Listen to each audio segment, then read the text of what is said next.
Welcome to The Woke is Born, where we have the wokest discourse. In this video, I want to answer the question that was asked in the comments section of my previous video, that systemic change is necessary for economic justice.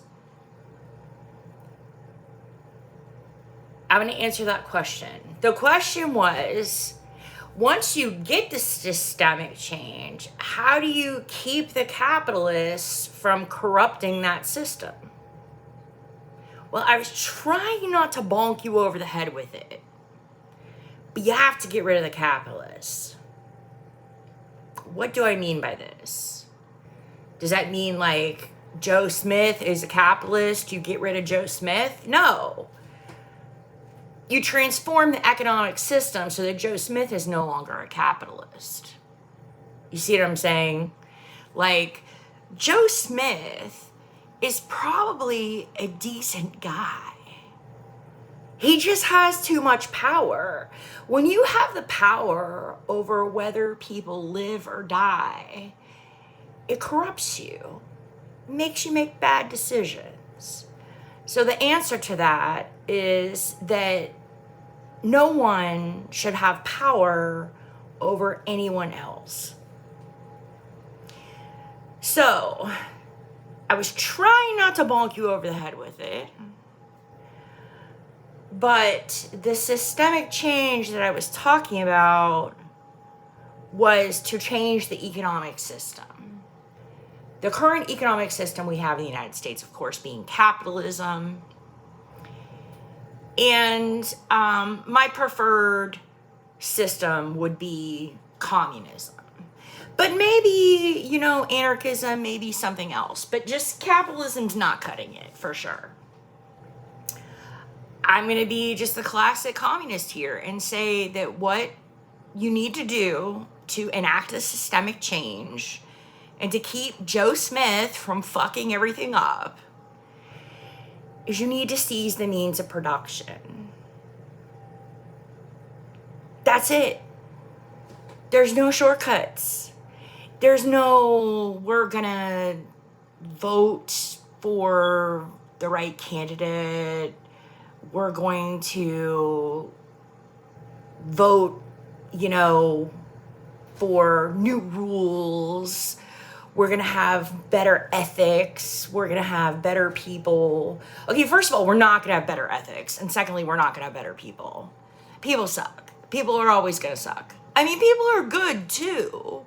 It's just like, people are only so good.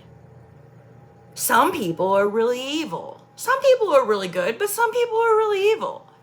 And you have to allow for that in your society. Because otherwise you end up with some crazy aberration like a society where 5% of the people are incarcerated. You have to seize the means of production. Once you seize the means of production and you put the power into the hands of the workers directly, then there's no one who has power over other people. You see what I'm saying? Like, the workers have councils and they choose their bosses and they choose their leaders. That's how the system works out. Now,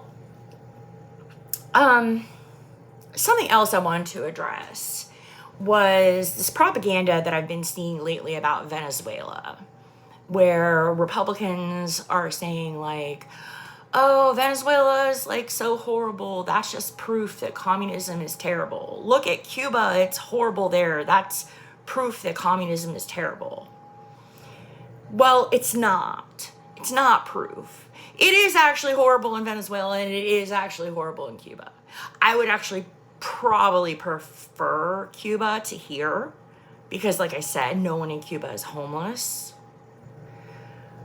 That's my preference, that even if everybody doesn't have a lot, nobody has nothing. That's really important to me. If you're a Christian, that should be important to you too. I don't know about other religions. So I don't know if you're Muslim, what your religion says to you, or if you're Hindu, what your religion says to you. I don't know. I just know as a Christian, it is the meek who inherit the earth. Sounds a lot like communism, doesn't it? Okay, what I'm saying about Venezuela and Cuba is that the reason that conditions there are so horrible is because the United States is waging economic war on those countries. The United States is preventing other countries in the world from trading with Cuba and Venezuela. So if the United States has an embargo on you because they have a position on the UN Security Council, they get the UN to pass an embargo on you, it means that you can't trade. So you can only use what you can produce in your own country, which is a very inefficient way of running a society, right? I mean, that's pretty basic. Like, I live in the mountains, I raise goats. You live in the valley, you grow corn. We trade. That's how it works out, you know? So Venezuela has all this oil, and for the past couple decades, they have not been allowed to sell their oil freely. The United States prevented Venezuela from selling their oil. So when Republicans tell you, look at Venezuela, that's proof that communism doesn't work, I would say no. That's proof that when you put an embargo on a country, you do a lot of economic damage. Interesting that the people that supposedly are for the free market are the ones who are responsible for this embargo. Yeah. So the way that you get the money out of politics is you seize the means of production. Any other questions? Go ahead and leave them in the comments. I'll always reply. Thanks for listening.